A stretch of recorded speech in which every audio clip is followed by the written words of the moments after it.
और चलिए आपको पूर्व केंद्रीय मंत्री चौधरी बीरेंद्र सिंह का वो पुराना बयान भी सुनाते हैं जब उन्होंने जींद में उप मुख्यमंत्री दुष्यंत चौटाला के खिलाफ मंच पर जमकर भड़ास निकाली थी। उचाना की जनता को संबोधित करते हुए चौधरी बीरेंद्र सिंह ने कहा था कि मौजूदा विधायक ने 3.5 साल में एक भी काम नहीं करवाया और इतना ही नहीं, उन्होंने उचाना की जनता को भी जमकर खरी खोटी सुनाई। पूर्व केंद्रीय मंत्री ने कहा कि यहाँ के लोगों को बहकाया जा सकता है लेकिन समझाया नहीं जा सकता और साथ ही कहा कि चौधरी बीरेंद्र सिंह की तरफ से कोई कमी नहीं रही, जो भी कमी है वो उचाना के लोगों की रही है। बता दें कि 2019 के विधानसभा चुनाव में दुष्यंत चौटाला ने उचाना विधानसभा सीट पर चौधरी बीरेंद्र सिंह की पत्नी प्रेमलता को 47,000 से ज्यादा वोटों के अंतर से हराया था।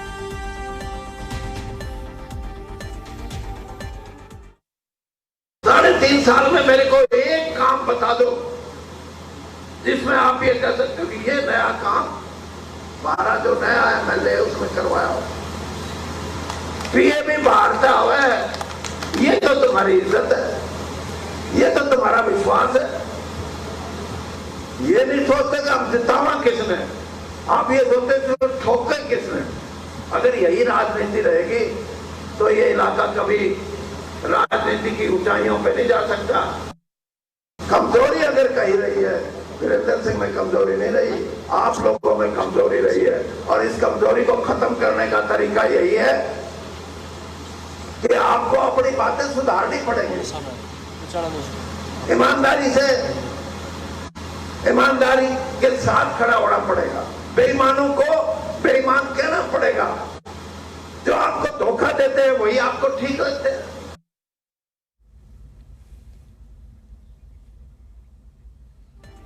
और इसी पर ज्यादा चर्चा के लिए हमारे साथ फोन लाइन पर रमन मलिक बीजेपी के प्रदेश प्रवक्ता है, वो जुड़ गए हैं। उनसे जरा उनकी राय जान लेते हैं।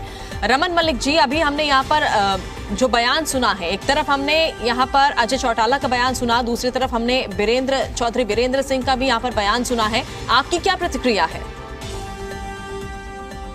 एक ही भूमि पे वर्चस्व रखने और दिखाने और करने वाले दो बड़े नेताओं की बात है और ये पार्टी या दल की बात नहीं है, ये व्यक्तिगत विषय है।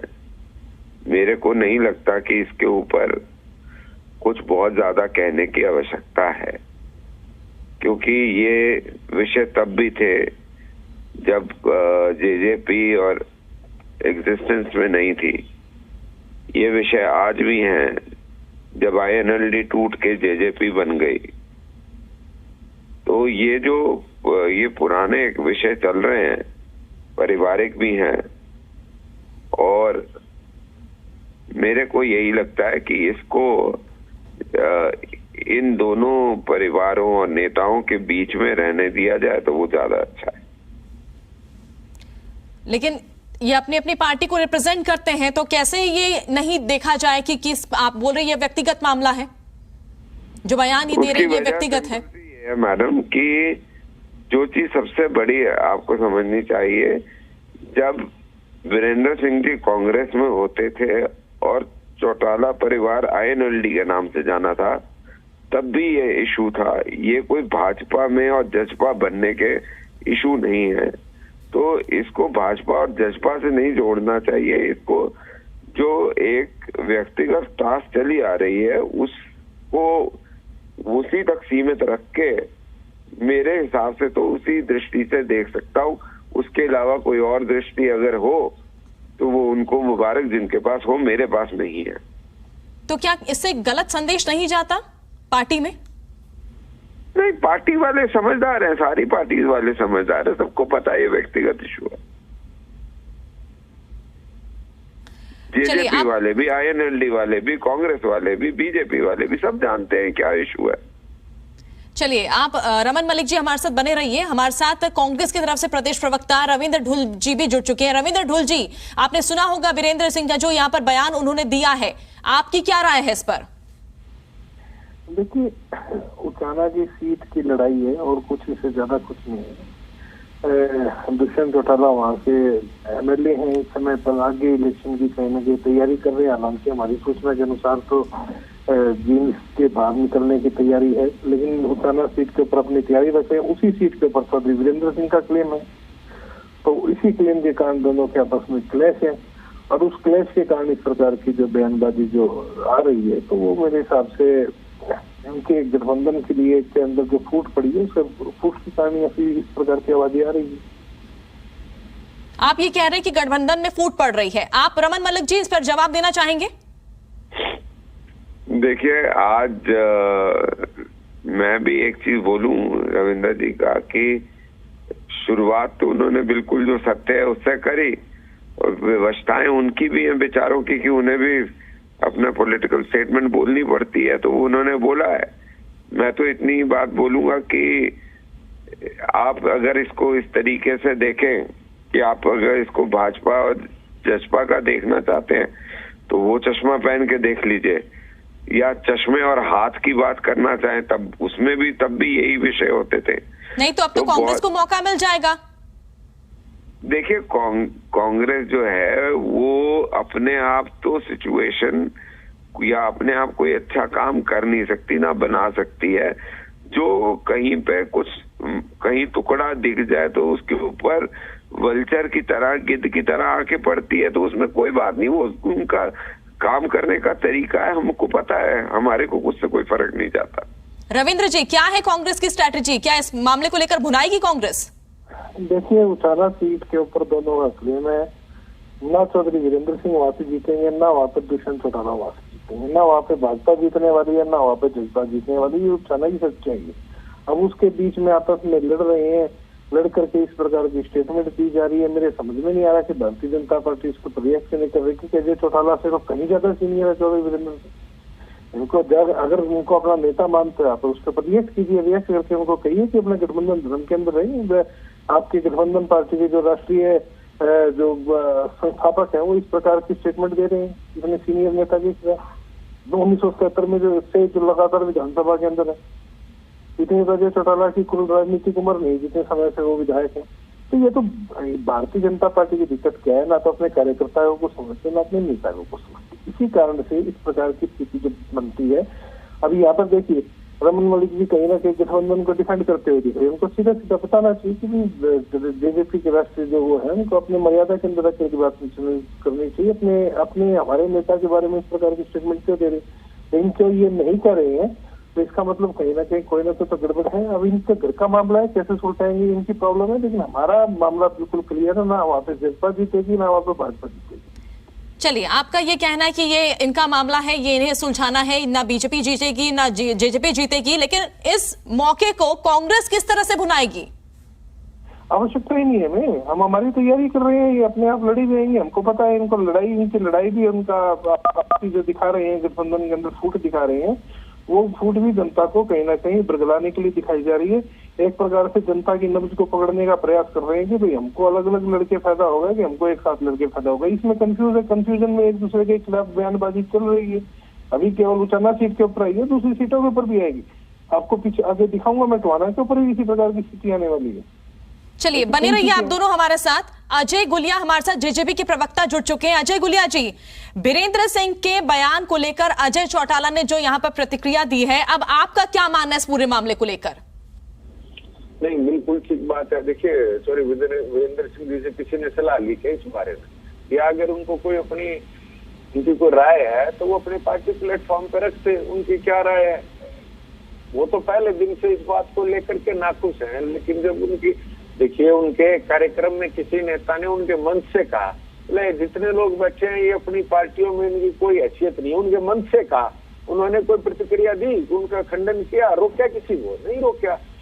अब देखिए, जिन्होंने लोगों के लिए काम नहीं किया, अब लोगों ने उनको सबक सिखाने का काम किया। अभी मेरे कांग्रेस के साथी कह रहे थे कि बोला यहाँ से ना वो जीतेंगे ना वो जीतेंगे। अरे 19 में भी चुनाव लड़े थे और अलग लड़े थे, हम तो ये कहाँ थे? इनसे पूछो कौन सा नंबर था। खुद मैं कह रहा हूँ, उनको खुद को ये भी पता होगा कि इनका कैंडिडेट। वो तो गठबंधन में फूट की बात कह रहे हैं। मैं वही तो कह रहा हूँ कि कोई गठबंधन, मुख्यमंत्री जी ने स्पष्ट कर दिया कि गठबंधन रहेगा, दुष्यंत जी ने स्पष्ट कर दिया गठबंधन, और बाकी ये तो भविष्य के गर्भ में है, क्या रहेगा नहीं रहेगा। आज गठबंधन पूरी तरह से मजबूत है। हरियाणा प्रदेश की प्रगति के लिए गठबंधन की सरकार काम कर रही है, और मैं तो कह रहा हूँ काम पे चर्चा होनी चाहिए। काम पर चर्चा होनी चाहिए। जो काम हम लोगों ने किए हैं, हरियाणा प्रदेश के इतिहास में पहली बार ऐसा होगा कि कोई दल अपने काम लेकर के चुनाव में जाएगा कि भाई हमने ये किए हैं। मैं ये तो नहीं कह सकता कि 100% जनता से पूरे करके आए थे वो 100%, लेकिन जो छात्र 90%, 85%, 95% नंबर लेता है वो भी होशियार मेधावी छात्र होता है। लगभग सारे वादे पूरे करेंगे तभी 2024 में जनता के बीच में वोट मांगने जाएंगे। लेकिन अजय जी, जेजेपी का स्टैंड क्या है? क्या यहाँ पर कोई एक्शन लिया जाएगा जेजेपी की तरफ से, जो बीरेंद्र सिंह चौधरी ने जो बयान दिया है मंच पर खड़े होकर दुष्यंत चौटाला को लेकर? देखिए, टेक्निकली तो अगर आप बात करें तो नाम भारतीय जनता पार्टी के कार्यकर्ता हैं, वो ये एक्शन तो गठबंधन धर्म को देखते हुए भारतीय जनता पार्टी ने तय करना है कि उन पर लेना है कि नहीं लेना। लेकिन मैं एक चीज जरूर कह सकता हूँ कि उच्चारणा हल्के की जनता जरूर एक्शन ले लेगी। रमन मलिक जी, आपकी प्रतिक्रिया? मेरी प्रतिक्रिया अभी भी वही रहेगी कि जब जजपा पैदा नहीं हुई थी और वीरेंद्र सिंह कांग्रेस में नहीं थे, तब भी ये लड़ाई इन दो परिवारों के बीच में चलती आई थी। ये दलों की विचारधारा की लड़ाई नहीं है, ये ना ही किसी विषय की लड़ाई है। ये व्यक्तिगत लड़ाइयां जो है इनके ऊपर पार्टियां टिप्पणियां नहीं करती। हाँ, इतना जरूर मैं बोल सकता हूं कि जो अभी कांग्रेस बोल रही है ये दोनों ये हो जाएंगे वो हो जाएंगे, एक पुरानी हिंदी की कहावत है कि बिल्ली के ख्वाब में छींचड़े होते हैं। तो जब तक इनको अपने बस की तो कुछ है नहीं कांग्रेस की करनी, आईएनएलडी किसी काम की है नहीं। और मैं आज भी आपको एक चीज बोल रहा हूं, आपके चैनल पे दोबारा बिल्कुल कॉन्फिडेंस के साथ छाती ठोक के एक चीज बोलता हूं, इस बारी फिर तीसरी बारी मुख्यमंत्री मनोहर लाल खट्टर, और ये तीन जने खासकर हरियाणा की राजनीति में सिफर पे बैठेंगे। अब ये देखना है इन तीनों में से कौन जो है वो अव्वल दर्जे का सिफर होगा, 2M का होगा, तीसरे का होएगा, चाहे वो आईएनएलडी है, कांग्रेस है या आप है, ये तीनों इकट्ठे 0 की कैटेगरी में बैठेंगे। चलिए, मैं एक बार रविंद्र ढुल जी का भी एक बार राय ले लेती हूँ। रविंद्र ढुल जी, आपने सुना यहाँ पर रमन मलिक जो दावा कर रहे हैं कि तीसरी बार भी मुख्यमंत्री मनोहर लाल ही बनेंगे। क्या लगता है आपको, ये जो बयानबाजी यहाँ पर हो रही है, हालांकि ये कहा जा रहा है बीजेपी तरफ से कि व्यक्तिगत बयानबाजी है, इससे क्या आपको लगता है कांग्रेस को कोई फायदा मिलेगा? देखिए, पुराना शेर है मिर्जा खलील का, हम जानते हैं जन्नत की हकीकत काली दिल को बहलाने का मगर ख्याल अच्छा है। तो इनके दिल को बहलाने के इनके ख्याल और ख्याली बुलाव बहुत अच्छे हैं कि ये तीसरी बार सरकार बनाएंगे। अब की बार डबल फिगर में आ जाए तो बड़ी अच्छी बात है। और जहाँ तक बात जेजेपी के लिए तो दिक्कत ये है, तो सिंगल फिगर में आ जाए वो भी बहुत बड़ी बात। भाजपा डबल फिगर में नहीं आएगी, जेजेपी सिंगल फिगर में नहीं आएगी, ये इनके साथ में समस्या है और उस समस्या से ग्रस्त है। और उस ग्रस्त समस्या का एक दूसरे के ऊपर फ्रस्ट्रेशन निकाल रहे हैं इनके खुद की पार्टी के लोग। मैं बता रहा हूँ कि देखिए, अब मैं बिल्कुल क्लियर हमारा इस मामले में इसमें भी जाना, ये बिल्कुल सच्चाई है कि इन दोनों की उचाना सीट को लेकर के इनकी आपस की लड़ाई है, लेकिन जीतने वाला इन दोनों में से कोई भी नहीं है। तो इनके साथ में समस्या यही है, ये समझ नहीं पा रहे हैं कि जजपा वहां से लड़े कि भाजपा वहां से लड़े। भाजपा अपना क्लेम चौधरी वीरेंद्र सिंह अपना क्लेम चाहते हैं उचाना के ऊपर, जजपा अपना क्लेम चाहते हैं। ये बिल्कुल सही है कि दुष्यंत चौटाला उचाना से नहीं लड़ेंगे क्योंकि वो डर रहे हैं उचाना से लड़ने से। जहाँ तक बात उनके लड़ने या ना लड़ने की, जजपा का तो अपना क्लेम तो है कि वहाँ पर सीटिंग अवेलेबल, तो जजपा अपना कैंडिडेट वहां पर उतारना चाहेगी। ये भाजपा चौधरी वीरेंद्र सिंह बिल्कुल नहीं चाहते, तो ये आपस में लड़ रहे हैं, लड़ते रहेंगे। मैं कह रहा हूँ इस प्रकार की लड़ाई केवल एक सीट पे नहीं, कम से कम आगे जाकर के 5 या 6 सीटों के ऊपर आपको देखने को मिलेगी। आपको यही लड़ाई आपको नरनौंद में देखने को मिलेगी, यही लड़ाई आपको टोहाना में देखने को मिलेगी। ये लड़ाई कई जगह पर अभी इनको दिखेगी, तभी कह रहा हूँ अभी देखिए, थोड़ा समय रुकिए, उसके बाद आपको पता लगे कि जहाँ तक बात कांग्रेस की, हम पूरी तरह से तैयार हैं। अजय गुलिया जी, क्या लगता है आपको, क्या यहाँ पर जो कांग्रेस बात कह रही है कि दोनों लड़ते रहेंगे और इस लड़ाई में किसी को फायदा नहीं मिलेगा, कोई जीत नहीं पाएगा? नहीं, मैं आपको देखिए एक चीज स्पष्ट कर दूं, इंसान अतीत से सीखता है और भविष्य की कल्पना करता है। इन्होंने तो पूरा भविष्य सबका पढ़ दिया, कौन कितने आंकड़ों में कितने अंकों में आएगा, कितने अंकों में नहीं आएगा। इनको ये नहीं पता होना चाहिए कि पिछले 10 साल से कांग्रेस का संगठन नहीं बन रहा, वो क्यों नहीं बन रहा है। 2 कांग्रेस के प्रदेश अध्यक्षों को किस प्रकार से दलित की बेटी को जलील किया गया, एक दलित प्रदेश अध्यक्ष अशोक तंवर को किस प्रकार से इनके पार्टी के कार्यक्रम में पीटा गया, और किस प्रकार से इनके कलोई का कांग्रेस के नेता पूर्व विधायक क्या क्या कहते हैं भूपेंद्र सिंह हुड्डा के बारे में जा करके और जलसे करते हैं, इनको वो दिखाई नहीं देता।